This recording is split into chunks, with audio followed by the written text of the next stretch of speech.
ध्यान से जो मैं आपको बताने जा रहा हूं, कुछ इडियम्स बच्चे मैं और आपको याद कराऊंगा, ठीक है? कुछ इडियम्स और याद करते हैं और फिर हम आगे चलेंगे। जरा मेरे साथ कुछ इडियम्स याद करना शुरू करें। मैं बोर्ड पर ऊपर लिख देता हूं। ये हमारे जो हैं बच्चे क्या हैं, इडियम्स हैं, ठीक है ना?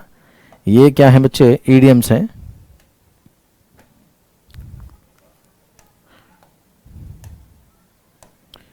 इडियम्स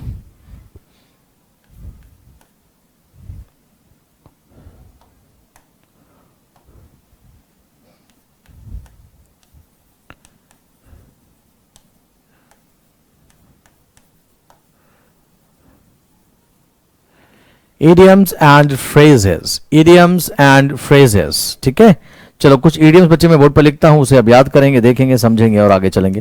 पहला idiom बच्चे मैंने लिखा, जरा बताना, ये सारे एग्जाम में आए हुए हैं। पहला idiom लिख दिया बच्चे मैंने, out of the words। क्या लिखा? out of the words, पहला idiom। सेकंड बच्चे मैंने लिखा up in arms। क्या लिखा? up in arms। थर्ड मैंने लिखा out of the words, up in arms। फिर देखेंगे अगला, to hold the scales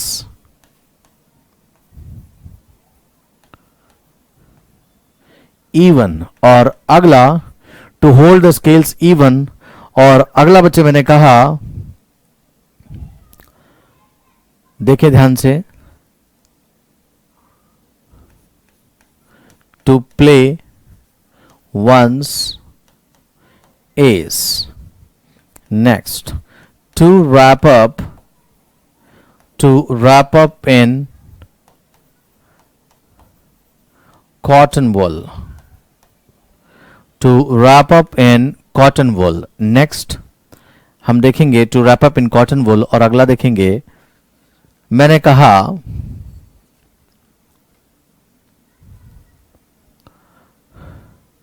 at a stone's throw।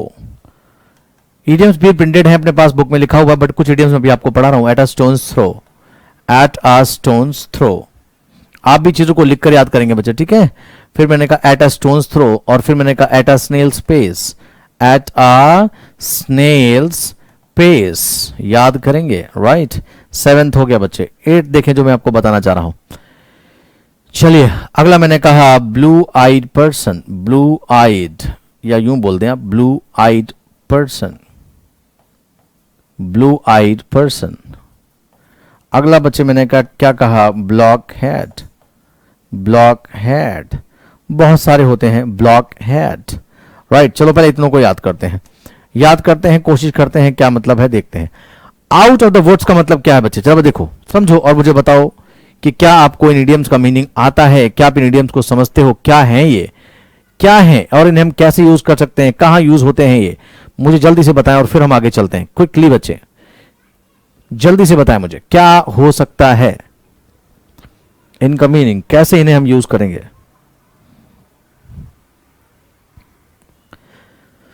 तो बच्चे आउट ऑफ द वर्ड्स जो इडियम है उसे कैसे याद करेंगे? देखो जी ट्रिक। वुड्स का मतलब क्या होता है? लकड़ियां नहीं बच्चे, वुड्स का मतलब होता है जंगल। क्या होता है? जंगल। और जंगल में क्या होता है? बोलो जी, जंगल में क्या होता है? जंगल में होता है खतरा। क्या होता है बच्चे? जंगल में खतरा होता है।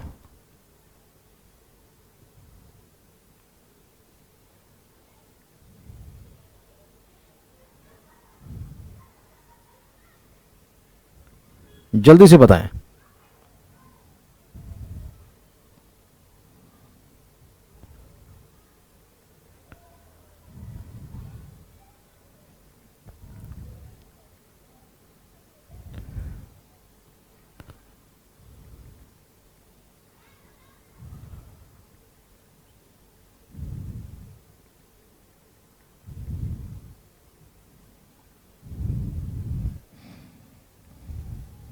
चलिए,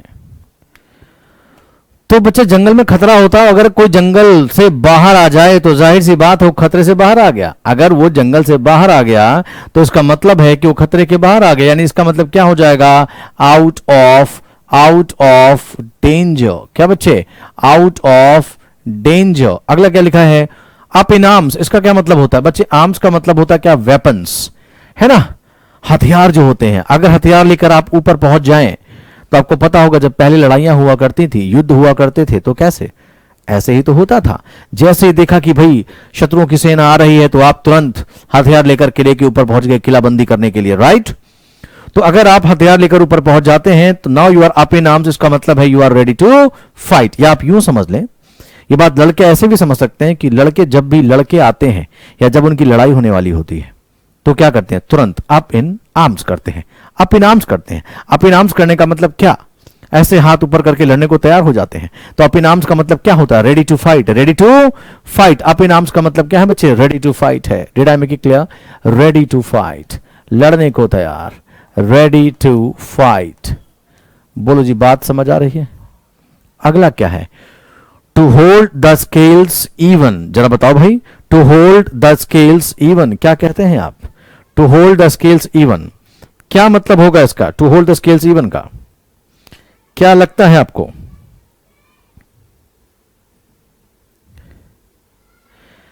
अच्छा चलिए देखते हैं, समझते हैं बहुत ध्यान से।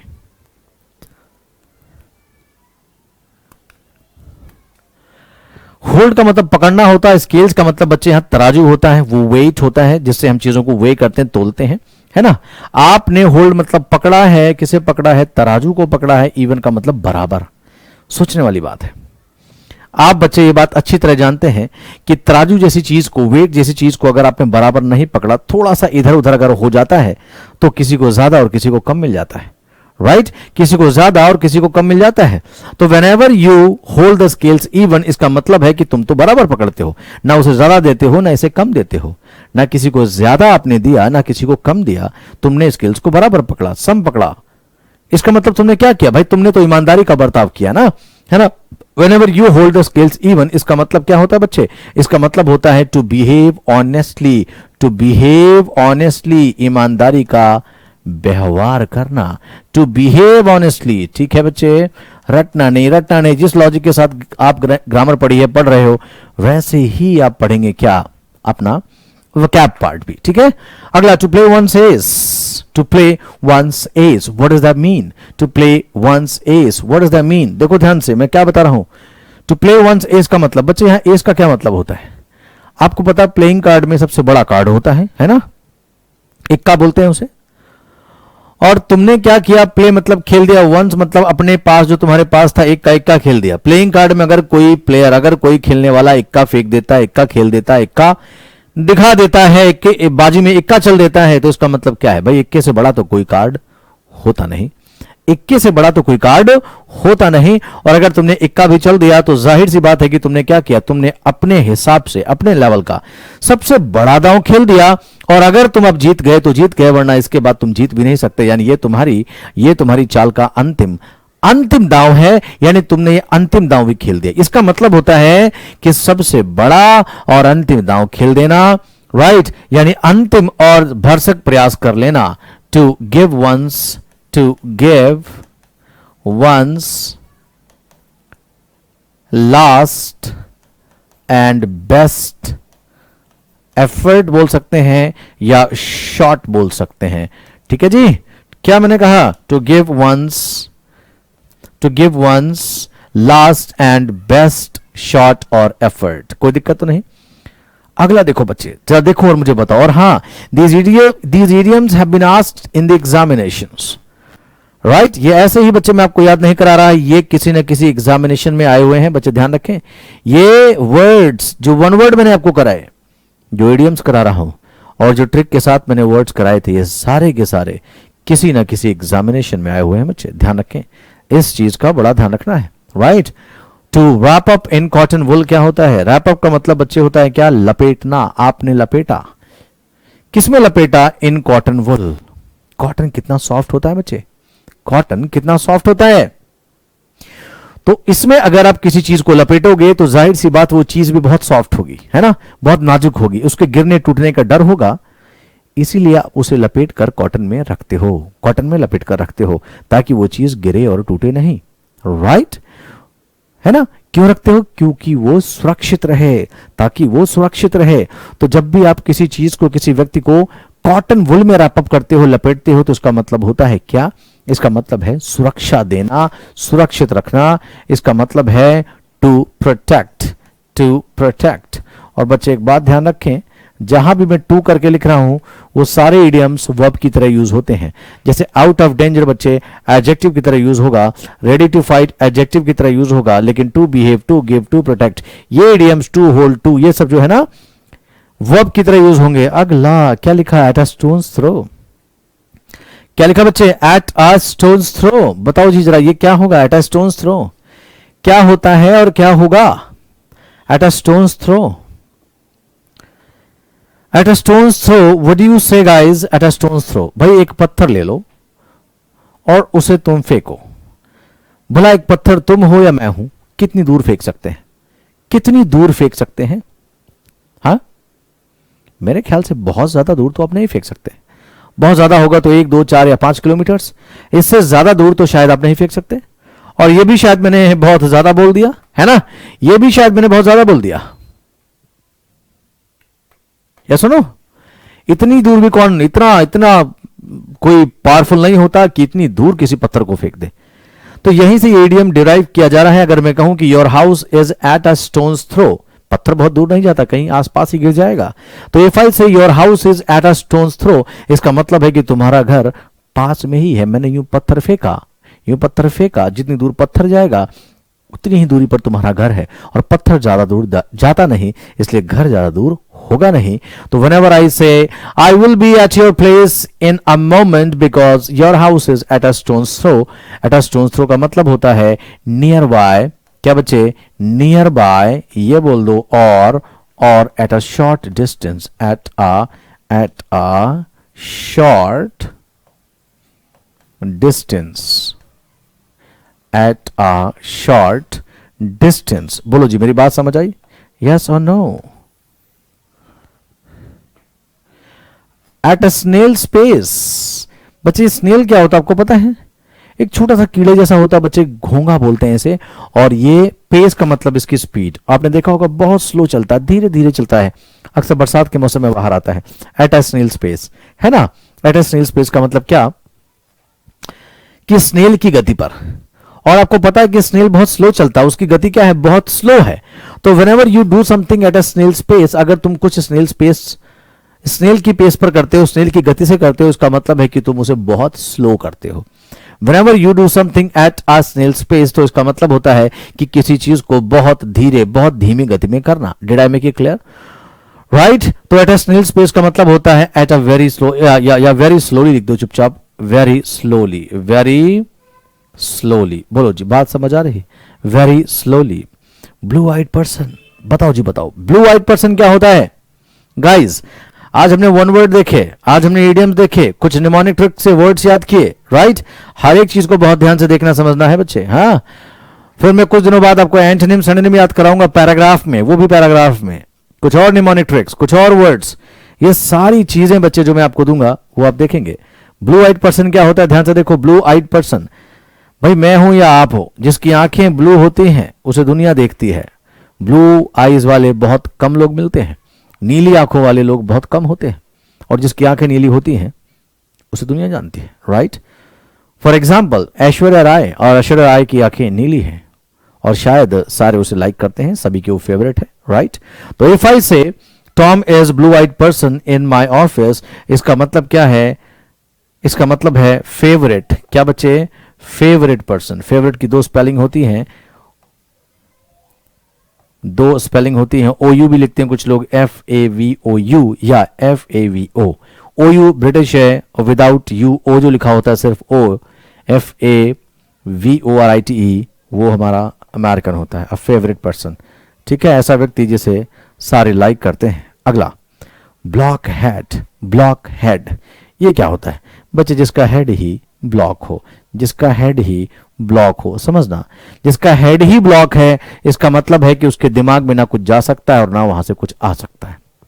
वो तो ब्लॉक है ना, ब्लॉक है ना, वहां चीजें जाएंगी ना वहां से चीजें बाहर आएंगी। इसका मतलब ये हो जाता है कि ऐसे व्यक्ति को ना कोई समझ सकता है और ना ही ऐसे व्यक्ति को कोई समझा सकता है, राइट? तो ऐसा व्यक्ति कैसा होगा? जो ना किसी को समझे और ना समझाए। ऐसा व्यक्ति बच्चे क्या होगा? ध्यान से समझना, ऐसा व्यक्ति बहुत मूर्ख होगा, ठीक है, ब्लॉकहेड का मतलब है आ स्टूपिड या आ फूलिश पर्सन, आ फूलिश पर्सन। बच्चे ये नाउन की तरह यूज हो रहे हैं दोनों लास्ट वाले। बोलो मेरी बात समझ आ रही है? कुछ इडियम्स याद हुए बच्चे? देख लें एक बार देखें, try to revise them, try to recap them, try to recall them. मेरी बात समझ आ रही है सभी को बच्चे? कोई दिक्कत तो नहीं यहां तक? सबको क्लियर है? राइट, चलिए, तो ये चीजें आपको क्लियर हुई। एक बार क्विकली अगर आप देख लें, मीनिंग तो मैंने लिख ही दिया है बच्चे, एक बार जरा रिवीजन कर लें। आज वकैब का पार्ट रहा बच्चे, वकैब का सेशन रहा ये, वो जानबूझ के डेलिबरेटली किया मैंने, क्योंकि मैं चाहता था कि एटलीस्ट आपके दिमाग में ये ना हो कि वकैब कैसे कराई जाएगी या नहीं कराई जाएगी, ये सारी बातें हो सकता है आपके दिमाग में चल रही हो। तो डोंट वरी अबाउट एनीथिंग, बिल्कुल भी परेशान होने की कोई जरूरत नहीं है। नाउ एक बार रिवाइज करते हैं बच्चे, जो मैंने इडियम्स लिखे बोर्ड पर। पहला क्या लिखा बच्चे? Out of the words. क्या लिखा बच्चे? आउट ऑफ द वर्ड्स, है ना? आउट ऑफ द वर्ड्स क्या होता है? आउट ऑफ द वर्ड्स बताओगे मुझे? Out of the words, words मतलब जंगल, जंगल से बाहर मतलब खतरे से बाहर, राइट। फिर क्या लिखा आपने? अपिनाम्स। अपिनाम्स का मतलब हथियार लेकर ऊपर पहुंच गए, और अगर हथियार लेकर आप ऊपर पहुंच गए तो जाहिर सी बात है कि आप लड़ने को तैयार हो गए, रेडी टू फाइट। फिर क्या लिखा है बच्चे? Look at the board now. To hold the scales even, when you hold the scales even, scales when I say scales I actually mean weight, यानी आप बराबर रखते हैं, बैलेंस रखते हैं। बैलेंस तभी हो पाएंगे जब लाइफ में आप ईमानदार हो। बैलेंस रखने का मतलब to behave honestly. And then the next is to play one's ace. Ace is इक्का, अगर आपने इक्का खेल दिया तो तुमने सबसे बड़ा और आखिरी दांव खेल दिया, right. To try one's last and best shot. To wrap up in cotton wool, whenever you wrap up something or somebody in cotton wool, you actually protect that thing or that person. To protect. अगला, at a stone's throw, this is nearby or at a short distance. At a short distance. Next. At a snail's pace, what does that mean? Huh? There's a creature, snail. There's a worm-like thing. There's a thing called snail, वो बहुत धीरे चलता है। तो if you do something at a snail's pace, you actually doing it, you actually are doing it very slowly, at a very slow pace. Blue-eyed person, one who has blue-eyed, is known to everybody and is favorite of everybody.